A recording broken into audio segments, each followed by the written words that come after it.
நான் இந்த கூட்டணி தொடர்பான உங்களோட எல்லா கேள்விகளுக்கும் சேர்த்து ஒரே ஒரு பதிலை தான் சொல்ல விரும்புகிறேன். தேசிய ஜனநாயக கூட்டணியில் பல்வேறு கட்சிகள் இருந்தார்கள், இருந்து கொண்டிருக்கிறார்கள். இவர்களில் அந்தந்த கட்சிக்குள்ளாக சில பிரச்சனைகள் வருகின்ற பொழுது அந்தந்த கட்சியினுடைய தலைமை அதற்கேற்ப முடிவு செய்யும். ஒன்று. இரண்டாவது, தேசிய ஜனநாயக கூட்டணியை பலப்படுத்த வேண்டும். நம்முடைய ஒற்றை இலக்கு என்பது 2026 திமுக ஆட்சியை வீட்டுக்கு அனுப்புவது. இதை உணர்ந்து கொண்டு அத்தனை பேரும் ஓரணியில் இணைய வேண்டும் என்பதுதான் எங்கள் கட்சியினுடைய தலைமையினுடைய எண்ணம். அதற்காக பல்வேறு முயற்சிகளை நாங்கள் மேற்கொண்டு வருகிறோம். வெகு நிச்சயமாக இந்த நேரத்தில் கூட்டணி கட்சிகளுடைய எண்ணிக்கை என்பது மட்டுமல்ல, அரித்மேட்டிக் தாண்டி இந்த தேர்தலில் கெமிஸ்ட்ரி ஒர்க்காக போகுது.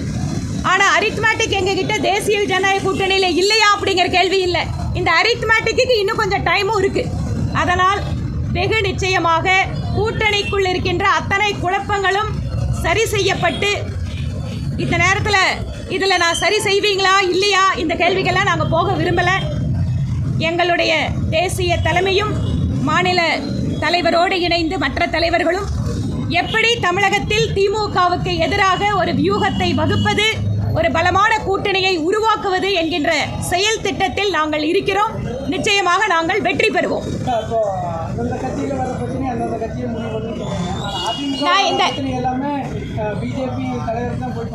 எந்த தலைவரை பார்க்குறாங்க?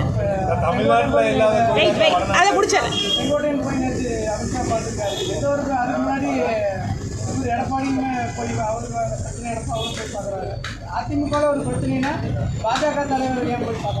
முதல்ல மரியாதைக்குரிய எதிர்க்கட்சி தலைவர் டெல்லியில் போய் பார்க்குறாரு எங்கள் தலைவர்கள் அப்படின்னு சொன்னால் அதற்கு பின்பாக கூட்டணி அமைஞ்சிருக்கு.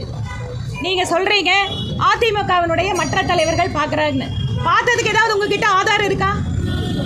பிரேக்கிங் நியூஸாக போடுறீங்க. அவர் பார்த்தாரு, இவர் பார்த்தாரு, அங்கே பார்த்தாருன்னு. ஏதாவது ஒரு ஆதாரமான செய்திகள், அவர்களோட புகைப்படம் அல்லது எங்கள் கட்சியினுடைய தலைவர்கள் அவர்கள் ஆதாரபூர்வமாக சமூக வலைத்தளங்கள் ஏதாவது செய்தி சொல்லியிருக்காங்களா?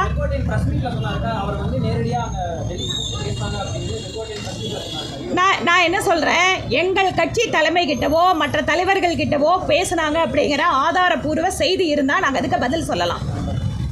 மற்ற தலைவர்கள் சொல்கின்ற கருத்துக்கு நாங்கள் எப்படி அதை பதில் சொல்ல முடியும்? அதான் உங்களுக்கு ஏதாவது ஒரு செய்தி வேணும் இல்லையா? உங்களுக்கு எல்லாத்துக்கும் இப்போ இருக்கிற ஒரே நோக்கம் என்ன? ஏதாவது ஒரு வாயை புடுங்க வேண்டியது. நாங்கள் ஏதாவது ஒரு அர்த்தத்தில் சொன்னால் நீங்கள் ஒரு அர்த்தத்தில் என்ன பண்ணுறது? ஆஹா, கூட்டணிக்குள்ள குழப்பம். இன்னைக்கு செய்தி நம்மளுக்கு கொடுத்தாச்சு.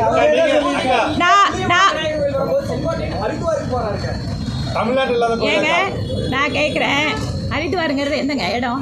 எந்த மாதிரி ஒரு புனிதமான இடம்? அங்கே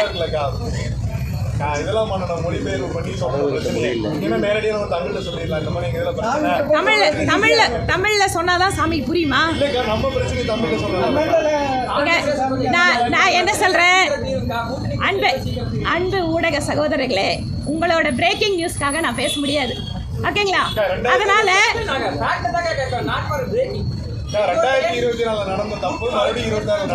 நான் உங்களோட கூட்டணி தொடர்பான எல்லா கேள்விகளுக்கும் ஒரு பதிலை சொல்லிவிட்டேன். உங்க எல்லாத்துக்கும் சேர்ந்து நான் விநாயகர்கிட்ட பிரார்த்தனை பண்ணிக்கிறேன். நேற்றைய தினம் நான் பயணம் செய்கிற போது ஹரித்வாரம் செல்கிறேன் என்ற இடத்திலே கூறிவிட்டு சென்றேன். நான் டெல்லி சென்றவுடனேயே எனக்கு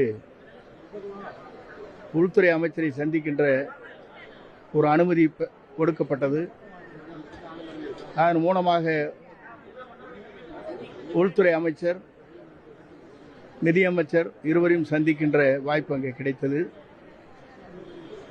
இன்றைய அரசியல் சூழ்நிலை பற்றி கருத்துக்கள் அங்கே பரிமாறப்பட்டன. எல்லோரும் ஒன்றிணை வேண்டும் என்ற நோக்கத்தோடு,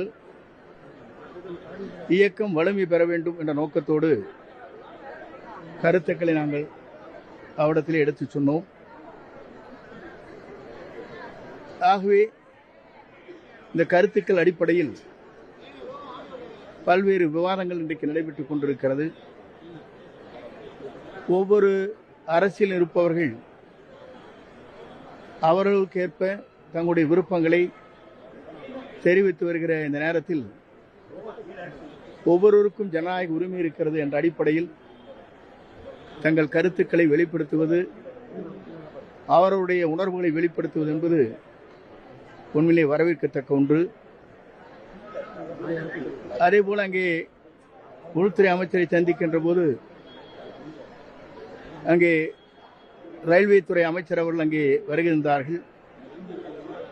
அவடத்தில் ஈரோட்டில் புறப்படுகிற நம்முடைய எக்ஸ்பிரஸ் ஏற்காடு